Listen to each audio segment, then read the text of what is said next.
Shalom, selamat pagi teman-teman semua. Kak Aldi lagi turun sebentar ke bawah, pamitan sama anak-anak EYC, gitu ya. Seperti yang kita tahu bersama, jadi minggu ini mungkin hanya secara official saja kita handover pelayanan EYC Pro ke Tena sebagai ibu gembala kita. Tapi kami masih terus bersama-sama dengan teman-teman sampai nanti ada penugasan lanjutan dari Tuhan. Nah, hari ini saya mau lanjutkan firman Tuhan yang dibahas oleh Kak Aldi minggu lalu. Masih ingat teman-teman topiknya? Ya. Jadi yang ikut tadi pagi juga Kak Aldi bicara tentang vision. Jadi karena saya ditakdirkan sebagai dosen saat ini, jadi saya mau nanya gitu. Apa itu visi gitu ya. Jadi minggu lalu Kak Aldi bicara tentang visi, vision ya. Nah, vision itu yang merema buat saya adalah penyingkapan tujuan Tuhan dalam hidup kita. Nah, visi itu punya beberapa karakteristik. Yang pertama adalah visi itu selalu melampaui logika. Karena kalau visi itu bisa dapat dipahami, semua orang bisa mengerjakan, kita nggak perlu Tuhan, nggak perlu iman. Lalu visi itu selalu menghasilkan damai dan ujungnya tuh selalu untuk jiwa-jiwa. Nah, satu yang Kak Aldi omong minggu lalu adalah kadang kita itu selalu fokus kepada untuk mencapai visi aku harus ngapain gitu ya. Aku harus dapat apa atau aku harus equip apa dalam hidup kita. Tetapi satu yang merema buat saya waktu saya bikin PPT-nya saya sendiri yang dapat remanya yaitu apa yang harus kita hilangkan supaya kita bisa mencapai visi yang Tuhan berikan kepada kita. Nah, firman hari ini saya mau melanjutkan itu. Visi itu hanya tinggal visi, tidak pernah sampai membumi realisasinya kalau tidak pernah ada aksi. Jadi Tuhan cuma kasih janji, kita terima janjinya, tapi terus doing nothing itu juga tidak akan pernah mencapai visi yang Tuhan tetapkan dalam hidup kita. Hari ini saya mau share sesuatu yang memang saya sering renungkan. Kalau teman-teman tanya apa hobi Kasanti gitu ya. Hobi saya bukan belajar teman-teman. Hobi saya adalah menghayal gitu ya. Dari saya masih kecil SMP, SMA kan biasanya tuh ada tuh ya kalau mau perpisahan tuh kan ada agenda tuh ya, tulis masing-masing kelas. Saya selalu tulis hobi saya menghayal. Karena saya selalu memikirkan hal-hal yang gak tahu ya, apakah itu sulit buat anak SMP atau SMA. Saya pernah gak teman-teman mikir gini, sampai saat ini pun khususnya bulan Oktober tahun lalu. Dari awal tahun sih saya berpikir begini, kenapa aku lahir dari papa mama di NTT? Kenapa gak dari Jawa Timur? Kenapa papa harus NTT, mama orang Bali? Kenapa mereka ketemunya di Kupang? Kenapa aku harus lahir dari seorang anak guru? Kenapa aku sekolahnya sampai SMA di NTT, terus kenapa kuliahnya Tuhan izinkan ke Jawa Timur? Kenapa aku harus kawin sama hamba Tuhan? Kenapa ketemunya harus di Surabaya? Kan bisa di tempat lain. Kenapa aku kerjanya harus di Petra? Kenapa tahun 2008 ke Elohim? Kenapa tantenya suamiku adalah Tena? Gitu. Kenapa omnya suami saya tuh Om Frank? Kenapa bukan orang lain? Termasuk pertanyaan yang agak krusial, ya kenapa Tuhan izinkan aku bisa punya anak dan Tuhan ambil lagi? Kayak gitu. Kenapa Tuhan izinkan aku S3? Kenapa harus Inggris? Kenapa bukan tempat lain? Kenapa harus Petra? Kenapa bukan tempat lain? Kenapa aku harus tinggal di Sepande? Kenapa bukan di Pondok Mutiara atau kenapa aku bukan di Surabaya Barat? Kenapa aku harus ketemu sama Olive misalnya? Kenapa aku harus ketemu sama Gedia? Kenapa aku harus ketemu sama Misalnya Devi, kenapa Devi harus jadi tim keuangan? Sehingga kita bisa ngobrol di grup. Banyak kenapa yang membuat saya itu mencari jawaban. Banyak yang sudah ketemu jawabannya, banyak juga yang belum. Kenapa orang ini hadir di hidupku? Kenapa orang ini hadir dengan situasi seperti ini? Kenapa dia hadir dengan kebahagiaan seperti ini? Kenapa ada orang yang melintasi hidup saya? Kenapa saya harus seperti ini? Kenapa sekarang saya ditaruh di PBS? Pertanyaan itu saya rasa juga ada di dalam benak teman-teman, bukannya? Kenapa aku harus kawin sama dia ya? Gitu. Kenapa Tuhan izinkan aku punya anak? Kenapa Tuhan izinkan aku tinggal di Sidoarjo? Dan semua itu mengarahkan kepada satu hal. Saya bertanya, apa tujuan Tuhan dalam hidupku? Visi Tuhan dalam hidupku itu apa? Sehingga aku harus dilahirkan di keluarga seperti ini. Misalnya dengan ekonomi keluarga SD, papa mama guru SD SMP. Kenapa aku harus ditolak berkali-kali waktu mau keluar dari Jawa? Kenapa saya harus keluarnya Jawa ke Petra? Semua itu pasti bermuara kepada, jadi aku tuh dilahirkan untuk apa? Ngapain aku di dunia ini? Pertanyaan itu muncul lagi saat saya ketemu ada seorang pengusaha, kelihatannya hebat. Saya bisa bilang dia udah punya semua, bukan saja uang tetapi juga pendidikan. Anak-anaknya sudah sampai S2, S3 dan semuanya dengan beasiswa. Istrinya bahagia, cantik gitu ya. Lalu dia ngomong kepada saya di usianya yang ke-65. Dia ngomong gini, ternyata ya San, hidup tuh gitu-gitu aja. Setelah aku bisa mencapai ini, hidup tuh gitu-gitu aja. Terus saya langsung mikir gitu kan, karena saya suka ngayal, saya mikir. Kenapa dia jawab itu? Kenapa dia ngomong gitu? Berarti dia tidak menemukan makna hidup, meaning dalam hidupnya.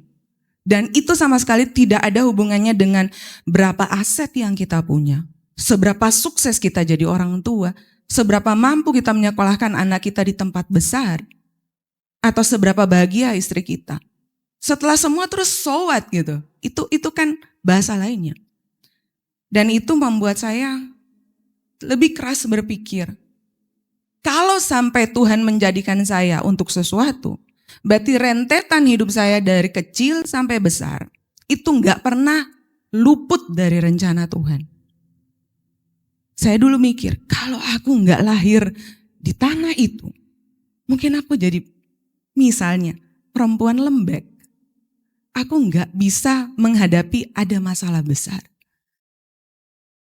Kalau saya tidak pernah sekolah jalan kaki bolak-balik waktu SD sampai SMP, SMA saya sekolah jarang naik bemo teman-teman. Bolak-balik itu 45 menit. Jadi kalau ke sekolah saya harus datang lebih awal karena saya jalan kaki, pulang jalan kaki. Saya milih, kalau saya makan kacang hijau di kantin berarti saya jalan kaki. Tapi kalau saya mau naik bemo berarti saya pulang dengan kelaparan gitu. Tapi Tuhan izinkan semua itu sehingga saya mulai menemukan sedikit demi sedikit, oh tujuan Tuhan mulai di sini. Oh kenapa saya di-equip di sini?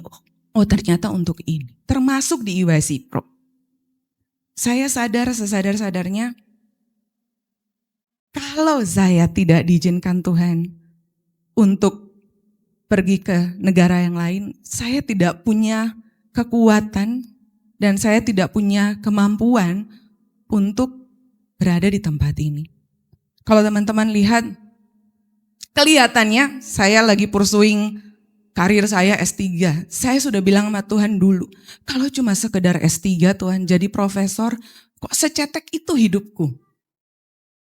Masa aku hidup hanya untuk jadi S3 dan profesor? Terus habis itu meninggal, masa cuma segitu? Sehingga saya bilang kalau Tuhan tidak ada hal yang lebih besar daripada itu, aku gak mau kuliah. Aku gak mau pergi. Dan waktu itu Tuhan tunjukkan juga lewat suami saya bahwa yang kami lakukan, yang saya lakukan, yang lewati itu ternyata bukan hanya tujuan-tujuan cetek. ada tujuan yang lain. Itu memudahkan saya. Kalau teman-teman tanya ambil jurusan apa? Banking. Emang Kak Santi kerja di bank? Enggak gitu ya. Gak ada hubungannya. Saya memang ngajar manajemen keuangan, tapi nggak ada hubungannya juga. Mata kuliah perbankan sejak saya lulus ngajar nggak ada gitu. Saya nggak ngajar mata kuliah perbankan. Tetapi struktur berpikir yang Tuhan latih selama saya S3. Nah itu membantu saya untuk menolong suami saya.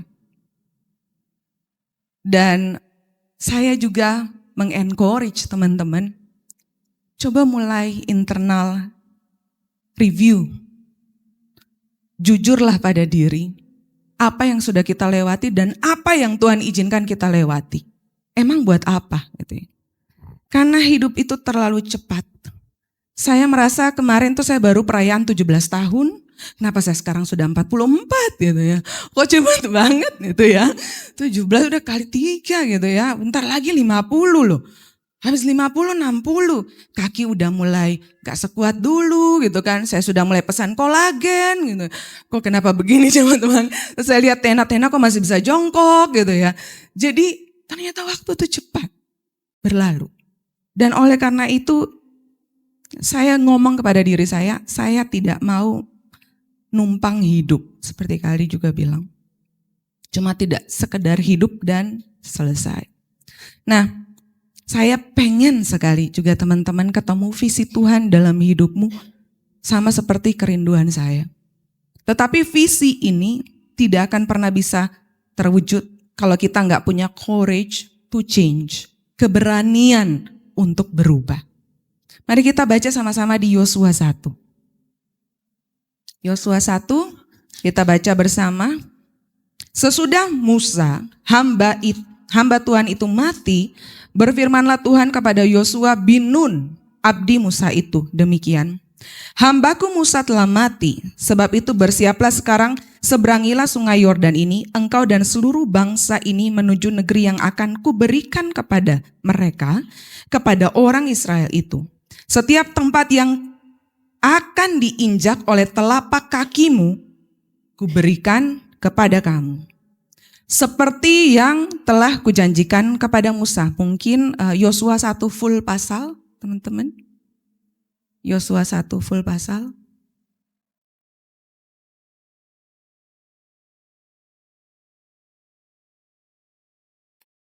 Oke. Mungkin teman-teman baca Yosua 1 sama-sama buka Alkitab aja. Oke, ayat 3 ya.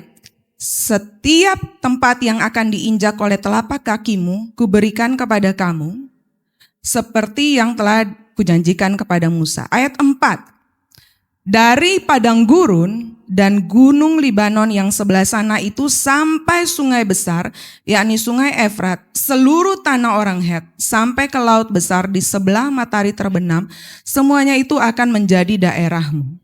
Seorang pun tidak akan dapat bertahan menghadapi engkau seumur hidupmu, seperti aku menyertai Musa.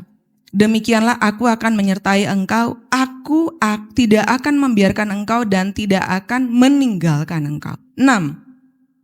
Kuatkan dan teguhkanlah hatimu, sebab engkaulah yang akan memimpin bangsa ini memiliki negeri yang kujanjikan dengan bersumpah kepada nenek moyang mereka untuk diberikan kepada mereka. Hanya kuatkan dan teguhkanlah hatimu dengan sungguh-sungguh, bertindaklah hati-hati sesuai dengan seluruh hukum yang telah diperintahkan kepadamu oleh hambaku Musa. Janganlah menyimpang ke kanan atau ke kiri supaya engkau beruntung kemanapun engkau pergi. Lanjut. Janganlah engkau lupa memperkatakan kitab Taurat ini, tetapi renungkanlah itu siang dan malam, supaya engkau bertindak hati-hati sesuai dengan segala yang tertulis di dalamnya. Sebab dengan demikian perjalananmu akan berhasil dan engkau akan beruntung. Lanjut. Bukankah telah kuperintahkan kepadamu? Apa? Kuatkan dan teguhkanlah hatimu, jangan kecut dan tawar hati, sebab Tuhan Allahmu menyertai engkau kemanapun engkau pergi. Lalu Yosua memberi perintah kepada pengatur-pengatur pasukan bangsa itu, katanya, Jalanilah seluruh perkemahan dan perintahkanlah kepada bangsa itu demikian. Sediakanlah bekalmu sebab dalam 3 hari kamu akan menyeberangi Sungai Yordan ini untuk menduduki negeri yang akan diberikan Tuhan Allahmu kepadamu untuk diduduki. Kepada orang Ruben, kepada orang Gad, kepada suku Manasye dan setengah itu berkatalah Yosua demikian. Ingatlah kepada perkataan yang dipesankan Musa, hamba Tuhan itu kepadamu, yakni Tuhan Allahmu mengaruniakan keamanan kepadamu dan memberikan kepadamu negeri ini.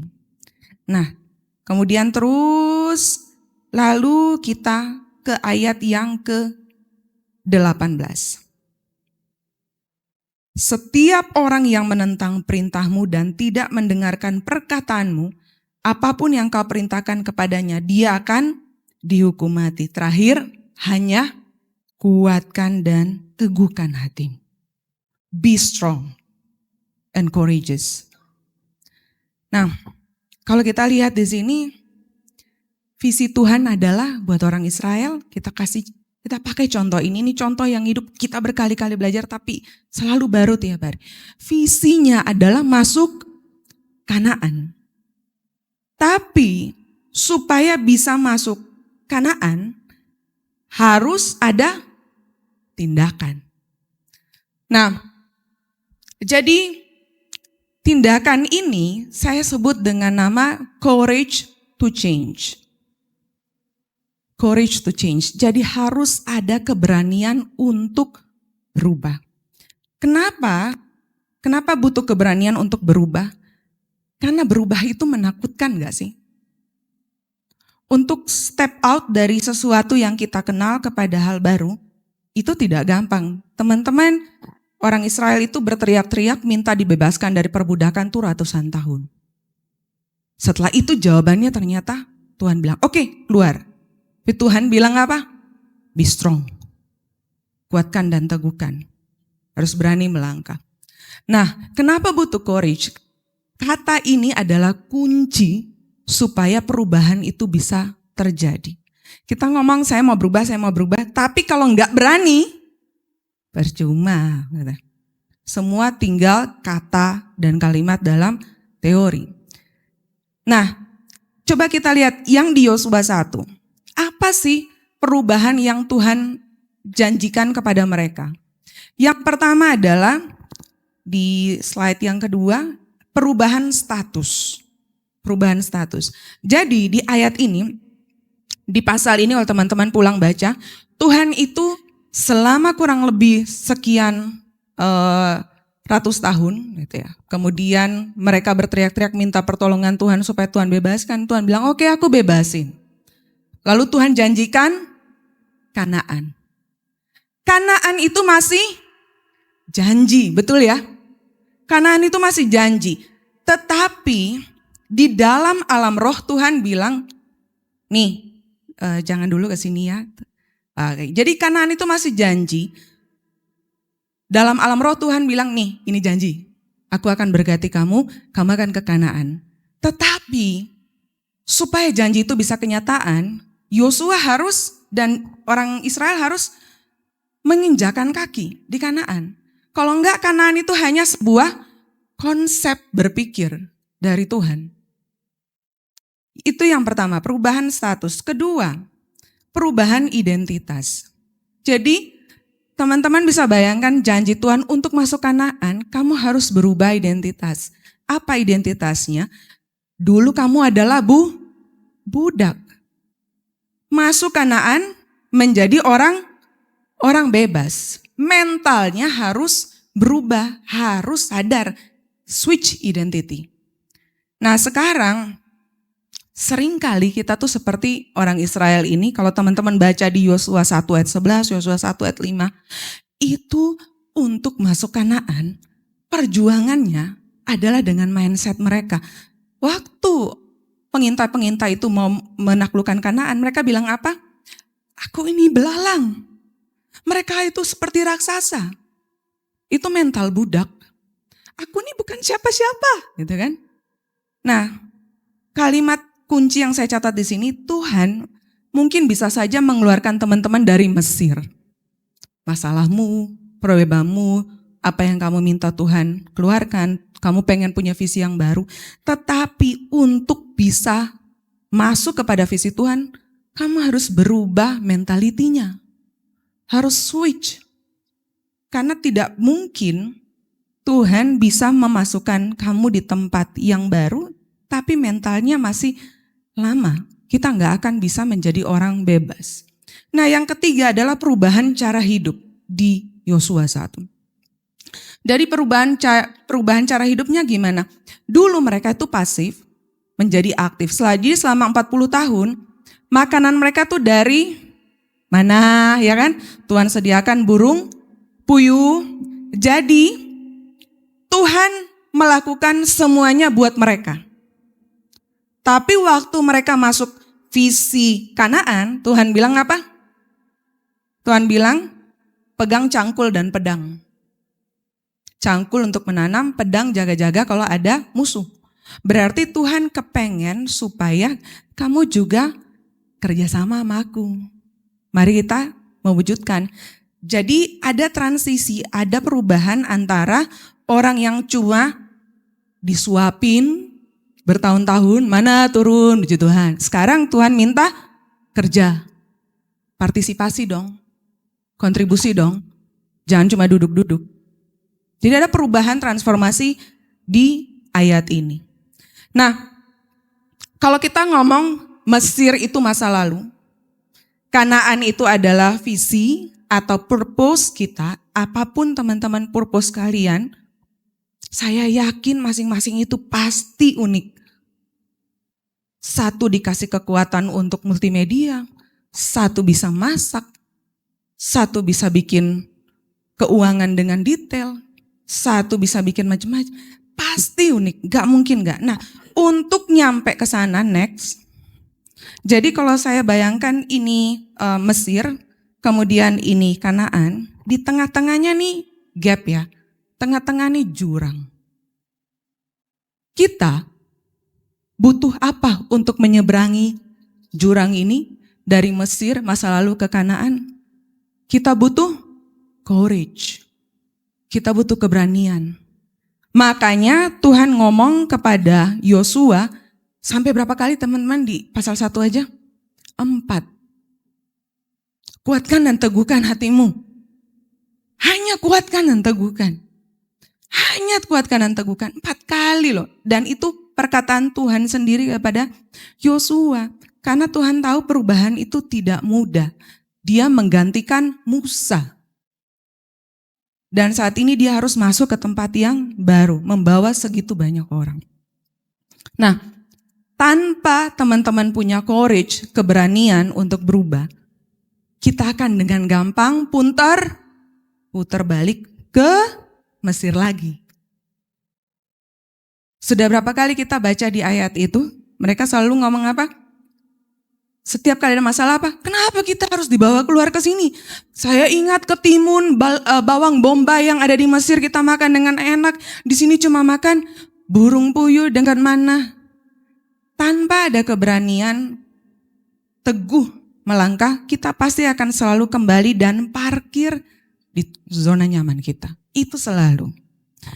Nah, jadi kata kunci supaya kita bisa transisi pindah, kita bisa change, kita bisa berubah adalah kita butuh courage. Kita butuh courage. Kita butuh keberanian. Dan keberanian ini gak mungkin dengan keberanian sendiri. Ini keberanian bersama dengan Tuhan. Dasar apa aku berani? Kekuatan sendiri gak mungkin. Jadi gak mungkin dengan self-confident, pasti dengan God's confidence. Dengan kekuatan Tuhan. Nah, kalau kita baca Yosua 1 ayat 9 ya. Nah, di situ Tuhan bilang begini, Yosua 1 ayat 9. Kuatkan dan teguhkanlah hatimu, janganlah kecut dan tawar hati, sebab Tuhan Allahmu menyertai engkau kemanapun engkau pergi. Nah, kata kuatkan di sana, itu bahasa aslinya tuh artinya ketahanan batin. Jadi kemampuan batin untuk bertahan, kuatkan. Kalau teguhkan itu artinya komitmen yang tidak goyah. Jadi dalam bahasa Indonesia maupun dalam bahasa asli itu saya cek tuh sama, kuatkan dan teguhkan itu ngomongin tentang posisi hati. Posisi hati. Pernah nggak teman-teman nonton sinetron dan sebagainya, kalau istrinya udah sering dikerjain, dimarahin sama suami, dia udah membatu hatinya, nah, udah gak bisa diapa-apain. Jadi kuatkan dan teguhkan itu adalah the posture of the heart. Jadi itu adalah posisi hati yang saya memang apapun yang terjadi, enggak, aku maju. Mau gimana caranya? Enggak, aku komit. Itu arti dari kuatkan dan teguhkan. Kenapa? Karena memang perubahan itu tidak gampang dan mereka sangat mungkin balik lagi. Kita sangat mungkin balik lagi ke kandang tujuan lama yang kita kemarin minta keluar, tapi ada masalah balik lagi. Itu sangat mudah terjadi. Nah, jadi courage di sini atau teguhkan, kuatkan, itu hanya bisa terjadi, kok bisa batin kita kuat, hati kita kuat, kok bisa kita itu punya niat yang teguh, apapun yang terjadi, mau bumi gonjang-ganjing, tadi lagunya bilang, walau dunia berubah, namun kasih-Mu Tuhan tetap sama di hidupku. Berarti saya bayangkan waktu ngomong walau dunia berubah itu kita kan lagi ngeset otak, pikiran hati kita. Gak apa-apa Tuhan, semua berubah, tapi aku kuatkan dan teguhkan hatiku karena aku tahu Tuhan ada. Nah, keberanian seperti apa yang Tuhan ingin kita pelajari pada pagi hari ini ya. Teman-teman, mari coba kita baca di ayat yang kedua. Hambaku Musa telah mati, sebab itu bersiaplah sekarang, seberangilah sungai Yordan ini, engkau dan seluruh bangsa ini, menuju negeri yang akan kuberikan kepada mereka, kepada orang Israel. Yang pertama adalah, kata kuncinya, hambaku Musa telah mati. Jadi keberanian pertama adalah keberanian menyadari dan menerima bahwa masa lalu sudah terjadi. Musa sudah mati, saatnya kita move on, melepaskan masa lalu. Nah, orang Israel itu sudah terbiasa dengan Musa, sudah terbiasa dengan gaya hidup Musa, sudah terbiasa dengan cara kepemimpinan Musa. Teman-teman bisa bayangkan habis Musa mati ganti orang baru, itu enggak gampang buat orang barunya gitu. Tapi Tuhan bilang kalau kita mau berubah, kita harus siapkan diri untuk melepaskan masa lalu. Kita tidak pernah maju kalau terus memegang masa lalu. Gak bisa gitu. Kita gak bisa dengan pola pikir yang sama terus, kemudian kita ngomong, aku mau maju ah. Enggak. Keberanian itu dimulai dengan kata goodbye masa lalu. Kalau kita mau maju ya kita memang harus berani let go. Itu yang pertama. Yang kedua adalah ayat 3. Setiap tempat yang diinjak oleh telapak kakimu kuberikan kepadamu seperti yang telah kujanjikan kepada Musa. Keberanian yang kedua adalah keberanian melangkah di tanah kering. Apa artinya? Keberanian melangkah di tanah yang tidak diketahui. Aku keluar ya dari Mesir, tapi ke tanah yang aku juga nggak tahu, gitu ya. Nah, Tuhan bilang ini butuh courage. Ini butuh courage. Jadi kalau teman-teman baca ayat 3, saran saya baca lagi. Tanah itu sudah dijanjikan Tuhan. Sudah, Tuhan bilang, aku udah kasih kamu Kanaan. Berarti udah milik ya. Secara alam roh udah milik. Tetapi tanah itu masih dihuni oleh raksasa dan kotanya berbenteng. Nah, Tuhan memberikan mereka hak milik, tapi mereka harus mengambil alih kependudukannya. Jadi keberanian yang ada di sini itu menuntut kita untuk bisa berpartisipasi. Jadi Tuhan itu dari Kanaan, Tuhan gak teleport mereka gitu ya, mindahin cut gitu ya ke Kanaan, enggak. Tuhan suruh mereka jalan, perangi, hancurin. Kerjasama sama saya, partisipasi dong dengan visi kita ini. Tuhan bisa nggak menteleport mereka dari Mesir ke Kanaan? Bisa, Tuhan tinggal mindahin aja bisa. Tapi Tuhan tidak lakukan itu. Sama seperti Tuhan tidak pernah melakukan di hidup kita kalau punya sesuatu dan kita mau mewujudkan ke tempat tertentu, Tuhan langsung tutup mata ya, set gitu, pindahin, enggak pernah. Tuhan selalu menuntut partisipasi. Makanya Tuhan bilang pegang cangkul, pegang pedang, berperang. Artinya kita juga harus ada perubahan dari diri. Nah, courage yang ketiga di ayat 7.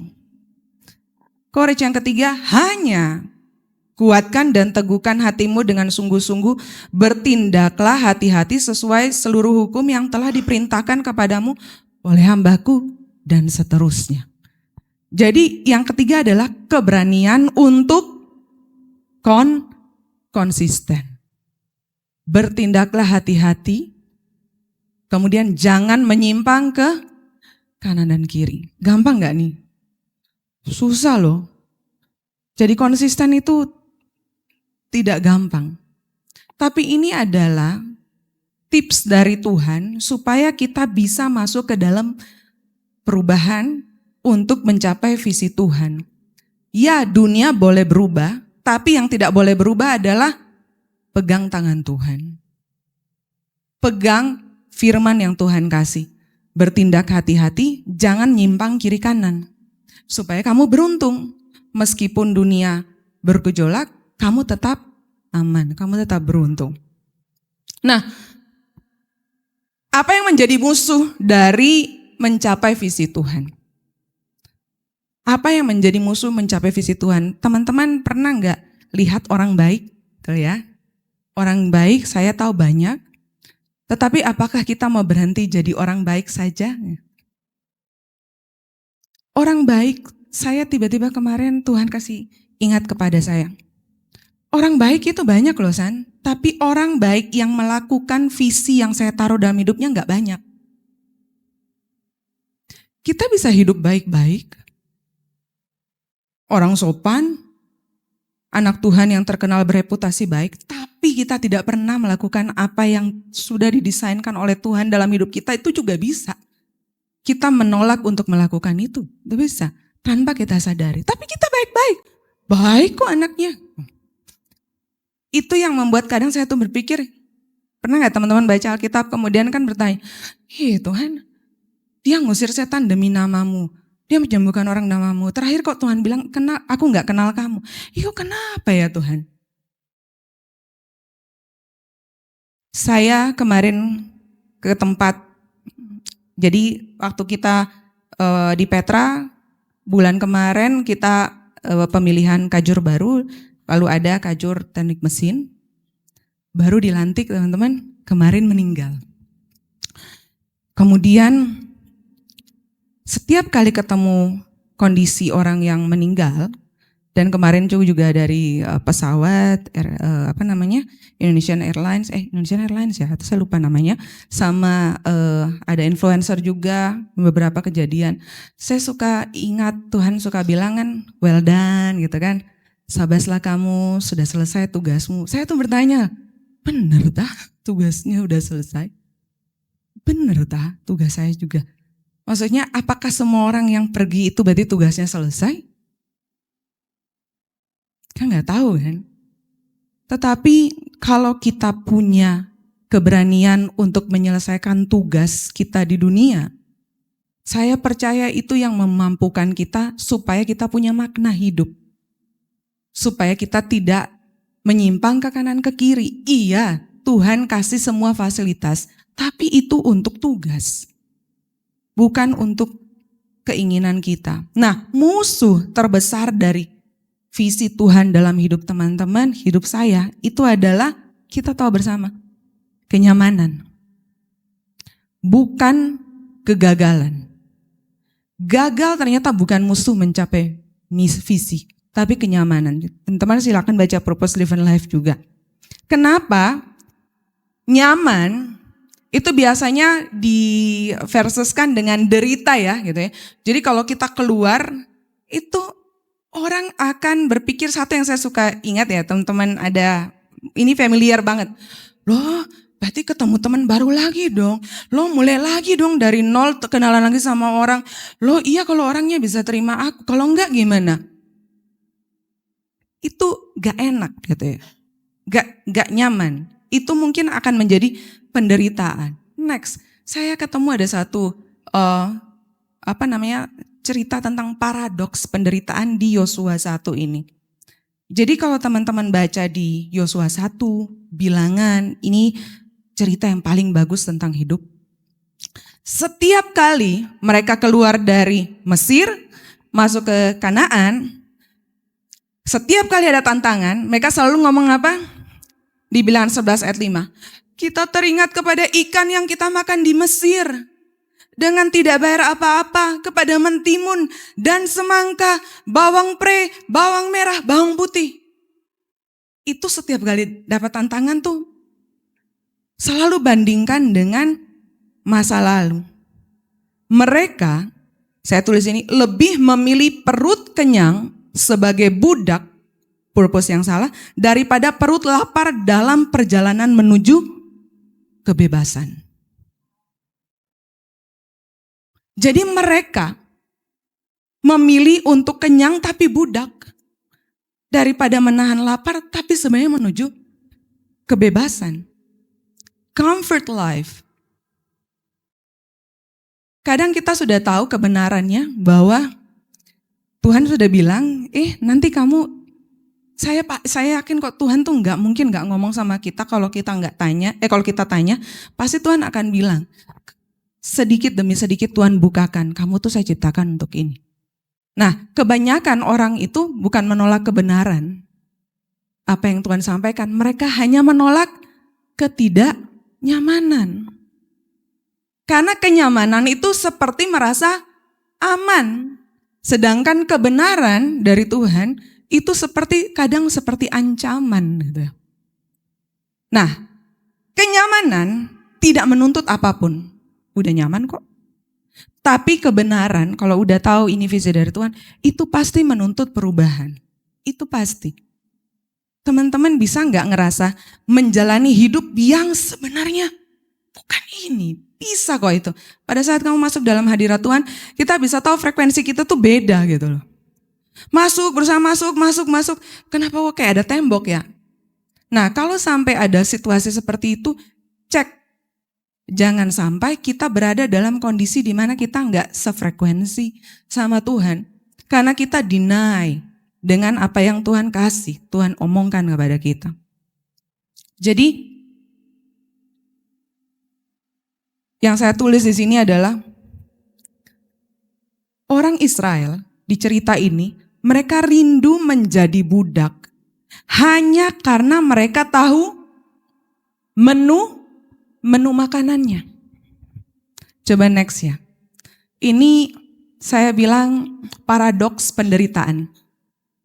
Kita, banyak dari kita kan, sering memilih penderitaan yang sudah akrab dengan kita daripada masa depan yang belum jelas. Gak apa-apa. Wes tahu kok, paling masalahnya itu aja. Nanti aku bisa kok nge-handle orang itu.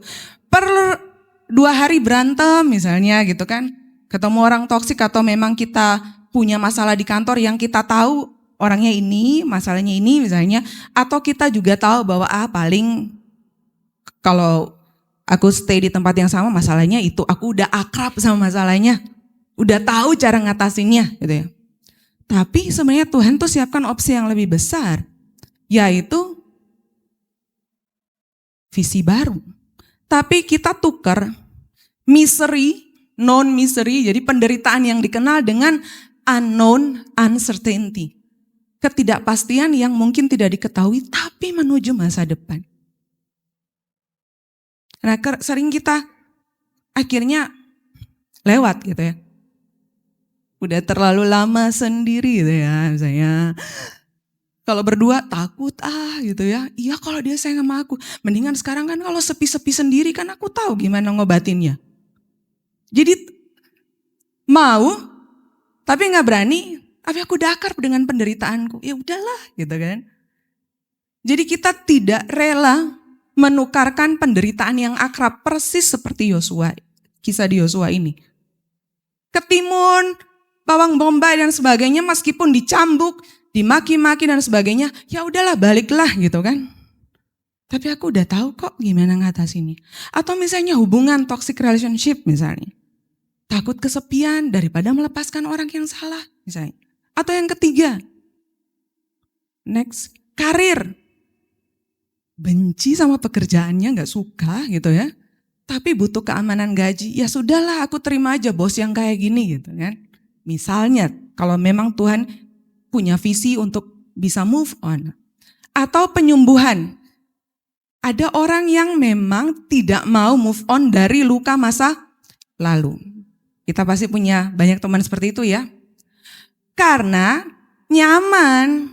Orang mengasihi dia karena orang tahu dia punya luka. Kasihan gitu. Kasihan. Nanti kalau aku move on, orang gak kasihan aku dong. Aku sendiri. Jadi akhirnya kita menukarkan visi dengan penderitaan yang sudah akrab dengan kita. Dan ini akan miss the point. Hidup kita mau berapa lama? Ya? Mau sampai berapa lama? Dan Tuhan tantang hari ini, bagaimana caranya supaya kita bisa lepas? Next, bagaimana caranya agar bisa maju? Punya keberanian untuk maju, mencapai visi Tuhan. Next. Coba next. Nah, ini adalah kata kunci. Coba ya, 1, 2, 3. Bukankah telah kuperintahkan kepadamu, kuatkan dan teguhkanlah hatimu. Jangan kecut tawar hati sebab Tuhan Allahmu menyertai engkau kemanapun engkau pergi. Kuncinya 2. 1 adalah kuatkan dan teguhkan, itu bukan opsi teman-teman. Itu perintah. Bukankah sudah ku perintahkan gitu ya. Jadi kalau kita mau menyeberangi dari Mesir ke Kanaan, kita nggak bisa takut. Harus berani. Tuhan bilang aku perintahin, jadi nggak ada opsi untuk tidak berani. Nah keberanian ini seperti yang kita ngomong tadi bahwa ini bukan courage. Ada satu lagi saya baca di satu literatur dia bilang courage itu bukan berarti nggak takut ya. Courage itu kayak gini loh, melangkah tapi gemeteran kakinya. Itu dalam contoh bahasa asli. Jadi melangkah tapi gemeteran tapi melangkah gitu. Itu courage. Itu berani. Dan Tuhan bilang 1 ingat melangkah, be strong and take courage itu adalah instruksi. Jadi itu perintah. Nah kalau Tuhan memerintahkan sebaiknya kita taat. Karena ada janji di situ. Next yang kedua adalah, nah jadi kenapa Tuhan suruh kita itu taat? Bayangin nih adik-adik, sorry. Kok kayak lagi ngomong sama anak GC ya. Kalau kita punya anak gitu ya, kadang kan anak kita nge-lag kan knowledge-nya sama kita. Terus dia ketakutan mau pergi misalnya presentase atau mau main balet atau apapun gitu. Bisa, mama bisa gitu kan. Berani aja gitu kan. Nah kadang dia pergi bukan karena dia berani tapi karena dia taat sama kita. Ya kan? Jadi ada opsi di mana kalau tunggu sampai berani, nggak mungkin kita berani teman-teman gitu ya. Saya juga nggak berani gitu ya. Sebagai istri, kita juga nggak berani, kadang overthinking gitu ya. Itu masalah perempuan. Tapi Tuhan memang tidak pernah membeli peta. GPS itu nggak pernah. Pernah nggak teman-teman? Tuhan kasih visi, Pak Stefanus, masuk belok kiri, ke kanan, lurus. Nanti ada persimpangan, belok kanan, ketemu di situ. Pernah kan Tuhan bilang, pergi dulu gitu ya. Akan aku tunjukkan nanti. Jadi Tuhan itu hanya beri janji, nggak pernah kasih GPS. Nah supaya kita bisa sampai tempat itu, kita hanya butuh taat. Karena kalau nggak taat itu berarti berani jalan meskipun gemetar, ya percuma, nggak bisa. Visi itu nggak akan pernah terjadi. Next. Nah yang kedua adalah, jadi ini yang pertama ya. Ini bukan suggestion, ini bukan saran. Ini adalah commandment. Ini adalah perintah. Jadi kita tidak menunggu sampai merasa berani, kita memilih untuk taat agar menjadi berani. Kalau enggak bisa-bisa. Next. Supaya kita bisa punya keberanian, Tuhan ngomong di ayat tadi, Aku Allahmu menyertai engkau kemanapun engkau pergi. Jadi bukan Tuhan bilang, GPS-ku dan rencanaku akan menyertai engkau. Tuhan gak kasih rencana, Tuhan kasih dirinya sendiri. Jadi untuk bisa masuk ke visi Tuhan, kita memang tidak bisa jalan dengan rencana. Kita cuma butuh penyertaan. Tuhan kasih dirinya, Tuhan kasih teman, yaitu dirinya sendiri. Wes, pegang tanganku, ya jalan. Itu persis yang saya alami dengan papa saya waktu saya ketakutan mau cabut gigi. Dia tidak ada ngomong, oke, anakku strateginya adalah kamu tutup mata. Bayangkan giginya mau dicabut. Enggak. Dia cuma bilang, papa antar ke dokter gigi, pegang, saya naik, tangan papa saya dipegang, cabut. Saya tahu dia ada, saya berani. Nah persis seperti itu. Berapa banyak teman-teman yang sudah punya anak? Kalau ada papanya, mamanya dia berani. Nah kalau sampai dia takut berarti kita bertanya ya, saya bawa ketakutan atau keberanian buat anak saya gitu ya.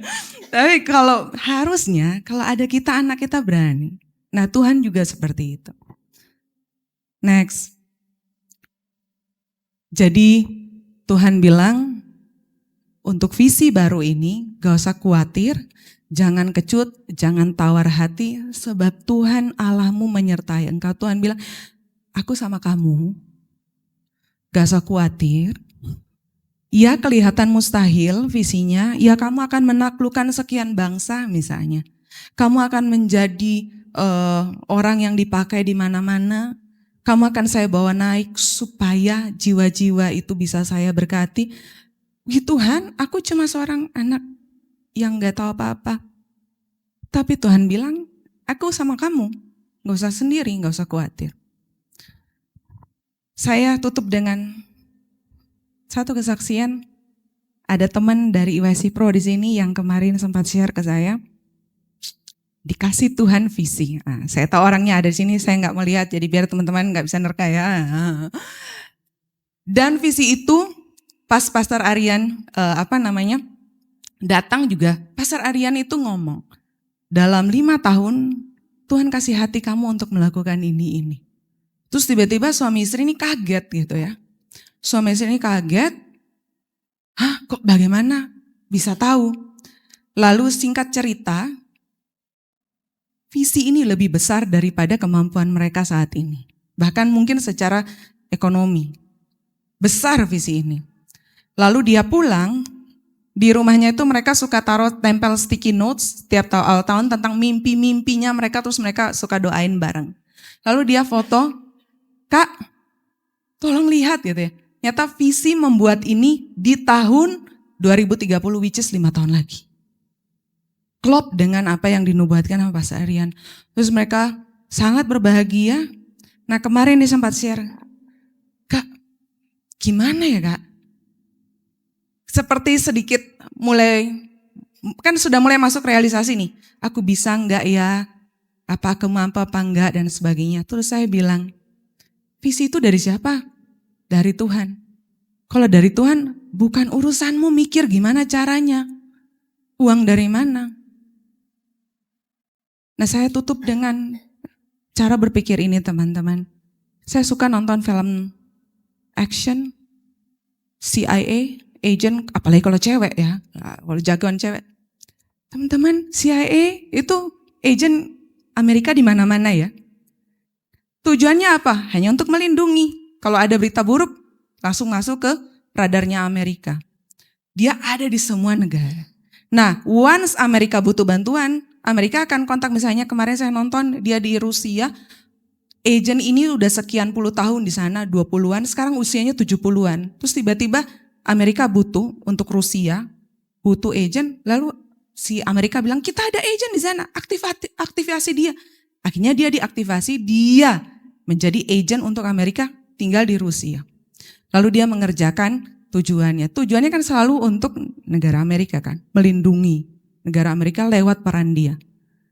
Nah sekarang saya tanya teman-teman, kita ini kan ambassador-nya Tuhan, agent-nya Tuhan, kerajaan Allah. Ditempatkan mungkin satu di Petra, satu di Elohim, mungkin satu di tempat kerja yang lain, mungkin satu ada di Mojokerto dan sebagainya. Tapi dengan tujuan yang sama adalah untuk bekerja demi jiwa-jiwa kerajaan surga. Makanya saya nggak pernah klasifikasi ini sekuler, ini rohani. Karena itu given, penempatan dari Tuhan. Amerika ngirim kamu ke Rusia, kamu ke sana, kamu ke sana, kamu ke sana. Emang kita lihat, Tuhan, aku bisa nggak ya ke negara ini? Aku nggak mau ke sini, Tuhan, kan enggak gitu ya. Saya lahir di NTT ya itu udah given. Saya nggak bisa refund orang tua saya, meskipun misalnya saya kecewa, misalnya. Begitu pula dengan apa yang kita miliki saat ini. Dengan apa yang kita miliki saat ini. Sehingga saya percaya bahwa apapun itu yang Tuhan tempatkan, saat ini kami ditempatkan di sini teman-teman. Mungkin next time kita ditempatkan di tempat lain, mungkin nanti Tuhan tempatkan di tempat lain. Tapi kan kita ini cuma agent. Tujuannya cuma satu, bawa jiwa-jiwa. One day Tuhan suruh pindah ke siapapun, kemanapun, ya tujuannya satu. Sehingga harusnya sebagai tubuh Kristus kita bisa bekerja sama.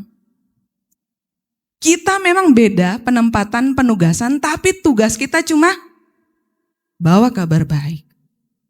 Kalau teman-teman berpikir demikian, itu akan mudah membuat kita bertanya dan menghidupi visi Tuhan. Oke Tuhan, aku di kantor ini, aku harus ngapain? Karena nggak mungkin aku di sini dengan kecelakaan. Tuhan, aku bangun Macmore untuk apa? Kenapa aku diberi kemampuan untuk ngolah kopi yang bagus? Pernah nggak tanya Pak Sandi? Orang lain nggak bisa bikin kopi, kenapa aku bisa? Kok Tuhan, kenapa aku harus punya kemampuan ini? Pasti ada kalau kita tanya.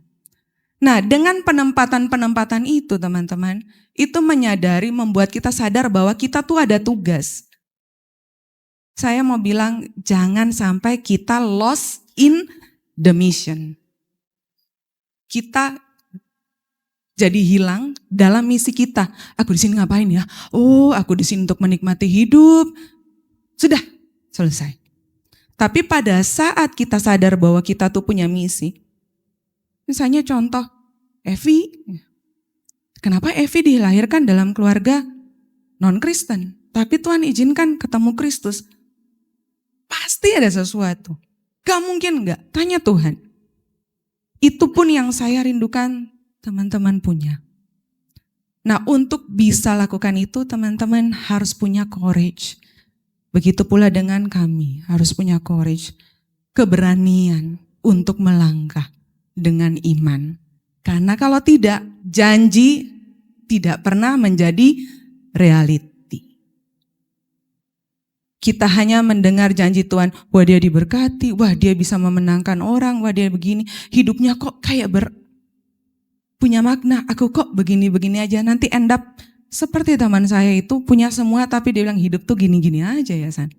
Something is wrong kalau sampai kita dalam pertanyaan itu. Jadi mari teman-teman,